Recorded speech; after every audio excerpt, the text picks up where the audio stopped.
رضيت بالله ربا وبالإسلام دينا. Assalamu alaikum wa rahmatullahi wa barakatuh. Allah subhanahu wa ta'ala says, يُرِيدُ اللَّهُ بِكُمُ الْيُسْرَ وَلَا يُرِيدُ بِكُمُ الْعُسْرَ. Allah wants ease for you and He does not want difficulty for you. This is something that we find a lot in the Quran and the Sunnah. This sentiment is repeated many, many times. Allah subhanahu wa ta'ala says in the Quran, وَمَا جَعَلَ عَلَيْكُمْ فِي الدِّينِ مِنْ حَرَجٍ. Allah has not put any sort of discomfort in the religion. And He says, يُرِيدُ اللَّهُ أَن يُخَفِّفَ عَنْكُمْ وَخُلِقَ الْإِنسَانُ ضَعِيفًا. Allah wants to lighten your load because we're weak. And the Prophet has said, sallallahu alaihi wasallam, that Deenullahi yusrun.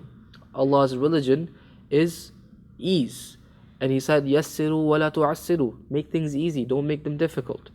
All of this is something that is it's a foundation of our religion. That the religion is not meant to be an inconvenience. It's meant to make things easier for us. That said, of course, fasting initially is going to be very hard for people. It is very hard for everybody. Whether you are somebody who fasts regularly or not, it is going to be hard.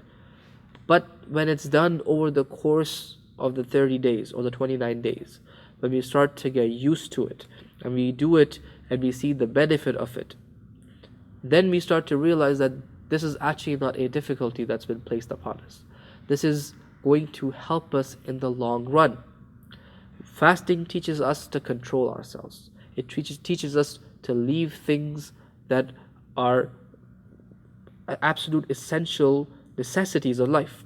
It teaches us to be independent of those, so that we can be independent of things that are not necessities and they are not something that is permissible. It trains us for that, right? And that training is so important that it saves us a lot of pain long term for some pain short term.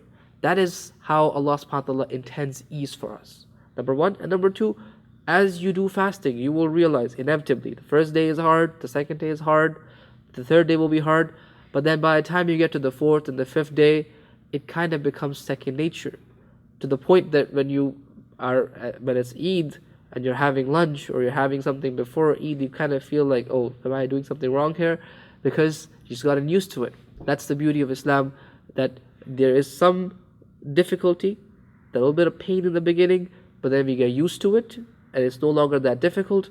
And that little bit of pain saves us a lot of long-term pain and suffering. This is the beauty of Islam. يُرِيدُ اللَّهُ بِكُمُ الْيُسْرَ وَلَا يُرِيدُ بِكُمُ الْعُسْرَ. Allah wants ease for us and does not intend to make our lives difficult. Jazakallah khairan. Wassalamu alaikum wa rahmatullahi wa barakatuh.